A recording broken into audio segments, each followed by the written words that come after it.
ৰাইজ মাংসটো সকলোৱে খাই নহয়নে আজি মোৰ ষ্টাইলত বনাব গৈ আছোঁ মাংস মানে ইয়াত দেখিছেনে কেপচিকাম লৈছোঁ আৰু সৰু সৰু একদম নতুন আলু কেইটামান লৈ লৈছোঁ পিঁয়াজ লৈছোঁ ডাঙৰ ডাঙৰকৈ কাটি আৰু বিলাহীও মানে কাটি লৈছোঁ অলপ ডাঙৰকৈ আৰু এইফালে লৈ লৈছোঁ ধুনীয়াকৈ মাংসখিনি ধুই লৈছোঁ মাংসখিনি কি কৰিছিলোঁ জানেনে আনি পেলাই মই 1 ঘণ্টাৰ কাৰণে একদম পূৰা নেমুত ডুবাই থৈ দিছিলোঁ মানে নেমু চেপি পূৰা একদম মানে ঢাকন মাৰি থৈ দিছিলোঁ তাৰপিছত ভালকৈ ধুই ল'লোঁ লৈ পেলাই এয়া গোটেইখিনি দেখিছেনে আলু দিলোঁ পিঁয়াজ দিলোঁ মানে সকলোখিনি মই মিশ্ৰণ কৰি ল'ম আৰু এইখিনি যিখিনি মই মছলা দেখাইছিলোঁ সেইখিনি মই একদম ধুনীয়াকৈ পটাত পিচি লৈছোঁ আৰু এইফালে নিমখ হালধি সকলো আন্দাজমতে দি লৈছোঁ লৈ পেলাই মই অকণমান কেঁচা তেলো দি দিছোঁ আৰু কেঁচা তেল দি দিলে মানে খাবলৈ সোৱাদটো খুব ধুনীয়া হয় আৰু মই মাংস বনালে মানে কিবা বেলেগ এটা এড কৰিলে ভাল পাওঁ পিছে এনেকুৱা ধৰণৰ যদি মাংস বনায় তেনেহ'লে ফ্ৰাই কৰিলে বেছি টেষ্টি হয় কিন্তু মই আকৌ জোল কৰিব লগা হ'ল ল'ৰাই যিহেতু ফ্ৰাই খায় কিন্তু তথাপিতো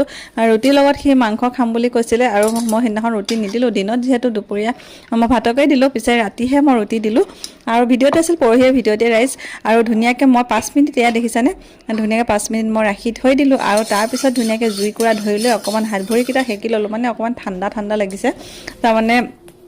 পানীতে কাপোৰ ধুই আছিলোঁ একদম বহুত কাপোৰ ধুলোঁ সেইকাৰণে একদম হাত ভৰিকেইটা চেঁচা পৰি গৈছে সেইকাৰণে জুইডাল ধুই অকণ নিজৰ হাত ভৰিকেইটা সেকি লৈ ধুনীয়াকৈ কেৰাহীখন পাতি দিলোঁ আৰু শুকান জলকীয়া এটা ধুনীয়াকৈ দুটুকুৰা কৰি দি তাতে মই মানে পিঁয়াজ এক্সট্ৰাকৈ ভাজা নাই মানে ধুনীয়াকৈ জিৰা গুটি কেইটামান দি লৈ একদম অকণমান ভাজি হোৱাৰ পিছতে মই ফুটি যোৱাৰ পিছতে মানে জিৰা গুটিকেইটা ফুটি যোৱাৰ পিছতে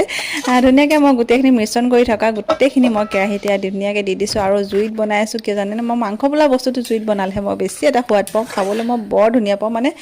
জুইত বনোৱা মাংসৰ মানে সোৱাদটোৱে সুকীয়া নহয়নে মই কিন্তু বহুত টেষ্টি পাওঁ আপোনালোকেও চাগে নিশ্চয় ভাল পায় নিশ্চয় নহয় সকলোৱে ভাল পায় জুইত বনোৱা মাংসৰ টেষ্টি আৰু এইফালে ধুনীয়াকৈ মোৰ মাংসখিনি ৰেডি হৈ গ'ল আৰু দুপৰীয়া মানে থালিখনো ৰেডি হৈ গৈছে মোৰ ইয়াত ধুনীয়াকৈ লৈছোঁ কাঁহী কাষত মানে তিয়ঁহ কেঁচা পিঁয়াজ তাৰপিছত বাঁহৰ গাজ লৈছোঁ দেই খৰিচা আৰু ধুনীয়াকৈ নেমু এচকলো লৈ লৈছোঁ একদম ক'লা নিমখ ছটিয়াই এইফালে ধুনীয়াকৈ জলকীয়া এটাও লৈ লৈছোঁ মাংস যিমানে জ্বলা নহওক কিয় মোৰ কাঁহী কাষত নিমখ জলকীয়া অকণ লাগিবই আৰু আজি ৰেচিপিটো আপোনালোকক এবাৰ ঘৰত ট্ৰাই কৰি চাবচোন আজি ভিডিঅ'টো ইমানলৈকে আছিলে আজিলৈ আহিছোঁ নেক্সট এটা ভিডিঅ'ৰ সৈতে পুনৰ লগ পাম আজিলৈ বাই বাই।